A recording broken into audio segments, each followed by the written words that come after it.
شكرا ربي شكرا هديت قلبي. السلام علیکم ورحمۃ اللہ وبرکاتہ. ناظرین، تو ایک مرتبہ اس کا استقبال ہے زی ٹی وی چینل کے ایپیسوڈ تقریر کیسے کرے میں، اور آج ہم بات کریں گے جامع اور مؤثر تقریر کرنے کا طریقہ. دراصل کسی بھائی نے یہ کمنٹ کیا تھا کہ جامع اور مؤثر تقریر کیسے کریں، اس کا طریقہ کار کیا ہو، تو اسی پر آج ہم بات کریں گے. اس سے پہلے آپ کو یہ سمجھنا ضروری ہوگا کہ جامع تقریر کہتے کسے ہیں. اگر یہ سمجھ کے آپ کہ جامع تقریر کسے کہتے ہیں تو انشاءاللہ باقی چیزیں آپ خود ہی سمجھ جائیں گے. تو چلیے شروع کرتے ہیں. نمبر 1، جامع تقریر ایسی تقریر کو کہتے ہیں جس میں اسلام کی اہم چیزوں کو بیان کیا گیا ہو، جیسے توحید ہے، نماز ہے، روزہ ہے، حج ہے، زکوٰۃ ہے، صدقہ اور خیرات ہے، یعنی حقوق اللہ کے ساتھ حقوق العباد ہے نا، بندوں کے بھی حقوق اس میں بیان کیے گئے ہوں، حلال و حرام کے متعلق بھی اس میں بیان کیا گیا ہو.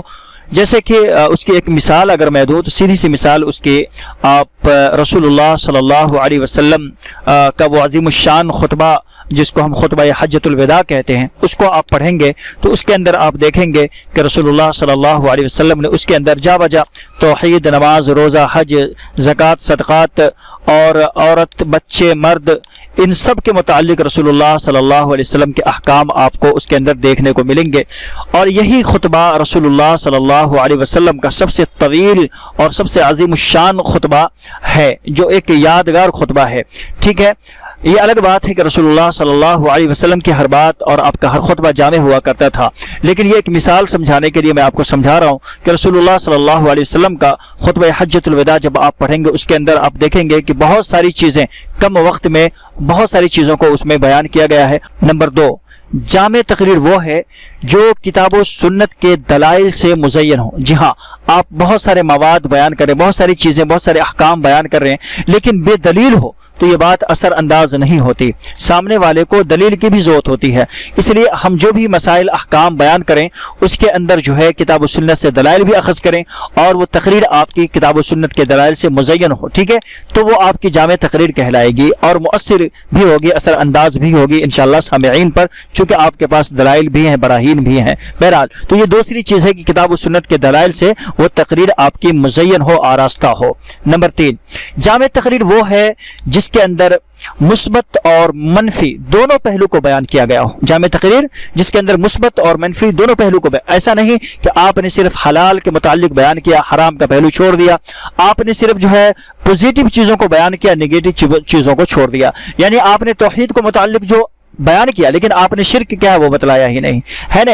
تو نگیٹو چیز کے ساتھ آپ پوزیٹیو چیز کو بیان کریں، پوزیٹیو کے ساتھ آپ نگیٹو چیزوں کو بھی بیان کریں. مثبت اور منفی دونوں پہلو کو ہمیں دیکھنا چاہیے کہ معاشرے میں اس وقت کیا ہو رہا ہے، کیا نہیں ہو رہا ہے، کیا کر رہے ہیں لوگ، اس کو بھی بیان کریں، کیا نہیں کر رہے اس کو بھی بیان کریں. تو یہ ہے مثبت اور منفی دونوں پہلوؤں پر رسول اللہ صلی اللہ علیہ وسلم خطبہ حجۃ الوداع میں اشارہ کیا. ٹھیک ہے. نمبر 4، جامع تقریر وہ ہے جس کے اندر وقت کا خاص خیال رکھا گیا ہو. جی ہاں، کہتے ہیں جامع کلمہ وہ ہوتا ہے جو ہوتا مختصر ہے، ہوتا چھوٹا ہے، لیکن اس کے اندر پوری دنیا اس کے معنی میں سمیٹ دی گئی ہو، پورا سمندر اس کے اندر آ گیا ہو.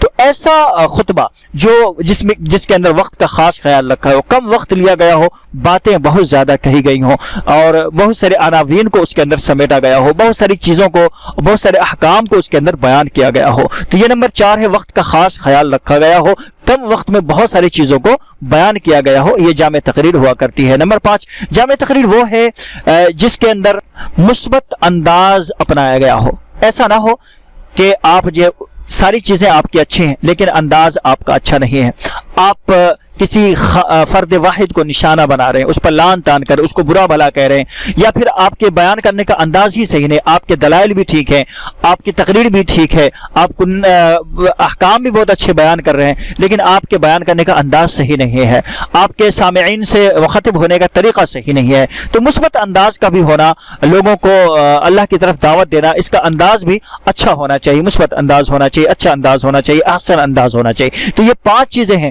یہ پانچوں چیزیں اگر آپ کے اندر پائی جاتی ہیں کہ اسلام کے اہم اہم چیزوں کو آپ اپنی تقریر کے اندر بیان کرتے ہیں، کتاب و سنت سے دلائل اخذ کرتے ہیں، مثبت اور منفی دونوں پہلوؤں کو آپ بیان کرتے ہیں، وقت کا خاص خیال رکھتے ہیں، مثبت انداز بھی آپ اپناتے ہیں، تو انشاءاللہ یہ تقریر آپ کی جامع تقریر ہوگی۔